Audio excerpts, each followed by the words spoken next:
यात्री था, ये 671 या 672 में आया था। याद रखें, चीनी यात्री इति सिंह जो है ना, वो बिहार का भ्रमण कब किया था? 671 में, 71 या 672 में। प्रसिद्ध चीनी यात्री फाहियान ने किसके शासन में भारत की यात्रा की? तो अब है दोस्तों फाहियान।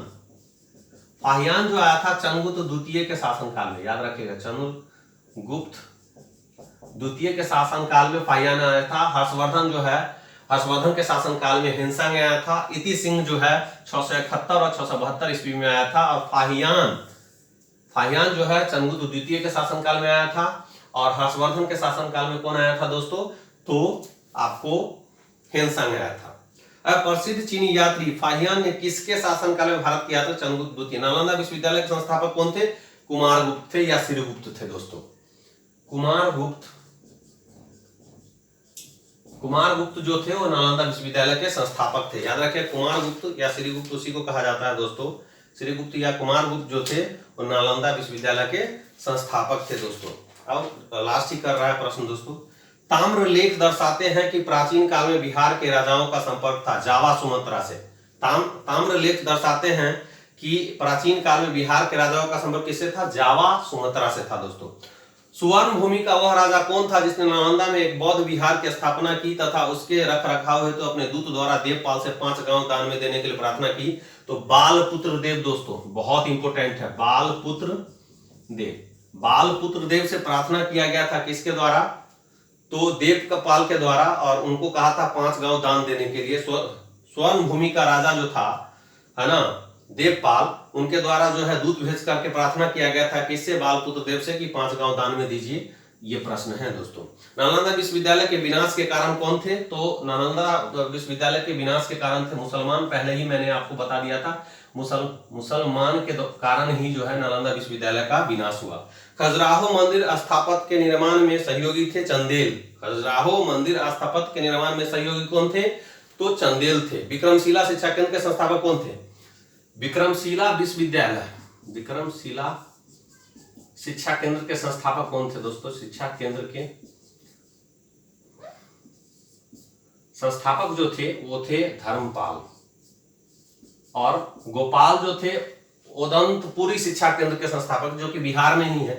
विक्रमशिला शिक्षा केंद्र के संस्थापक धर्मपाल और पाल वंश के संस्थापक गोपाल जो थे उदंतपुरी शिक्षा केंद्र के संस्थापक थे। उदंतपुरी शिक्षा केंद्र कहाँ है? तो बिहार में ही है।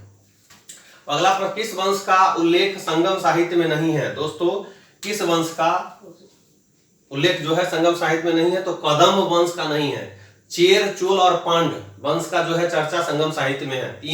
तीन वंश का चर्चा है। चेर, चोल और पांड वंश का जो चर्चा किसमें है? संगम साहित्य में है। लेकिन कदम वंश का चर्चा जो है संगम साहित्य में नहीं है। संगम युग में उरेयूर किस लिए विख्यात था? तो कपास के व्यापार के लिए दोस्तों।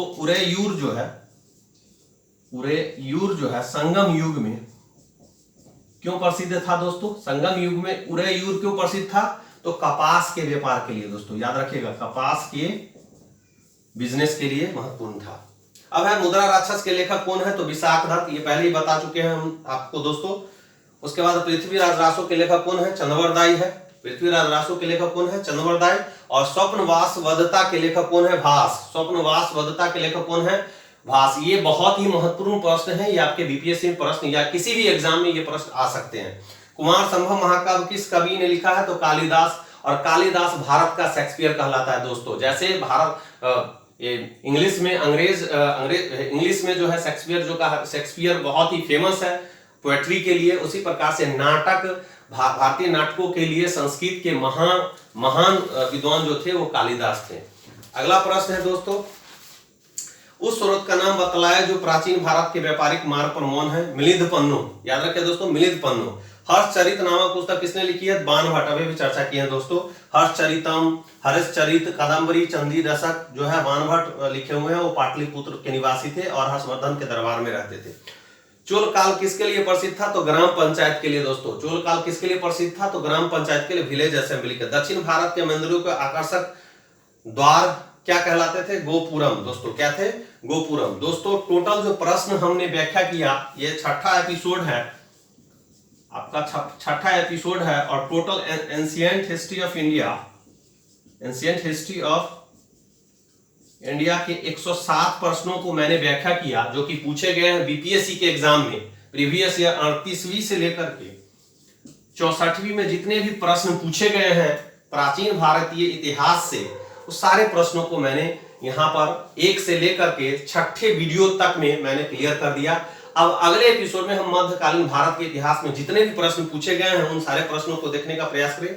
ज्यादा बड़ा नहीं, क्योंकि मध्यकालीन भारत के इतिहास से ज्यादा प्रश्न 70 प्रश्न जो है अब तक पूछे गए हैं मध्यकालीन भारत के इतिहास से। अगर मॉडर्न हिस्ट्री की बात करेंगे तो 316 प्रश्न पूछे गए, उन 316 प्रश्नों को हम व्याख्या करेंगे। जैसे मेडावल हिस्ट्री के 70 प्रश्नों को व्याख्या करेंगे, 1-2 वीडियो में हम समाप्त कर देंगे, वैसे 3-4 वीडियो में आपको मॉडर्न हिस्ट्री के जो पूछे गए हैं प्रश्न बीपीएससी में सारे प्रश्नों को देखने का प्रयास करें। इस प्रकार से पूरे हिस्ट्री में टोटल प्रश्न अब तक जो पूछे गए हैं 93 प्रश्न पूछे गए हैं 38वीं से लेकर 64वीं तक, एंशिएंट, मेडावल और मॉडर्न को लगा करके जो भी प्रश्न बीपीएससी में हिस्ट्री से पूछे गए हैं टोटल 493 क्वेश्चंस पूछे गए। सारे प्रश्नों को हम डील करेंगे। इसमें से एंशिएंट हिस्ट्री ऑफ इंडिया के जो प्रश्न 107 प्रश्न हैं उस 107 प्रश्नों का व्याख्या मैंने कर दिया है दोस्तों।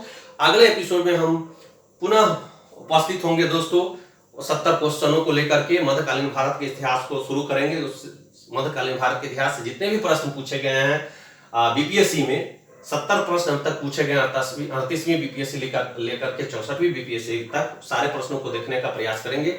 ये वीडियो कैसा लगा आपको जरूर बताएं दोस्तों, और बहुत मेहनत लगता है दोस्तों। लाइक, शेयर और सब्सक्राइब जरूर करें, अपने दोस्तों को भी जरूर शेयर करें।